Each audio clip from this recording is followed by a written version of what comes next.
On the 11th of March 2020, just before lockdown, I performed my debut headline show at St Pancras Old Church in London with my full band. The night was so symbolic to me as an independent artist. I'd been longing for a promoter to book this for quite some time, but I came to realise that if I wanted this enough, I was going to have to make it happen myself. This was a reflection of so many of the lessons I've learned. Nobody is coming to save me. We booked the venue and it felt so vulnerable, but we did it. A sold-out show and a beautiful night. It became even more symbolic when it turned out to be the last concert for a long time. In this series, I'm going to explore some of the songs performed and delve into the inspiration behind the tracks. Who am I but a lost soul? Who Am I is a song that I wrote about self-exploration. It just talks about that journey that so many of us feel, especially when we're young, but throughout our lives, when we're really trying to figure out who we are and we're exploring our identity, where we come from, what our roots are, and where our place is in the world.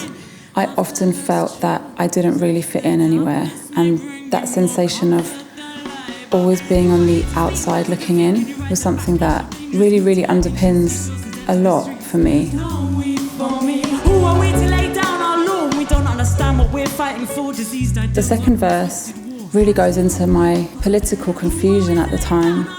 It really talks about the invasion of Iraq, which was going on, as a young person, marching against that and just feeling so helpless and watching the taxes from the country that I lived in being spent on something that was causing so much pain. Within all of that, there's still that message of hope and the underlying knowing that I really, really believed, and I still believe that, what I sing is one blood and one love will reign supreme, and that really describes my ultimate belief in connection and togetherness and salvation, and really hoping that through that connection and through that dialogue and that searching and that self-exploration that we can really get to a better place.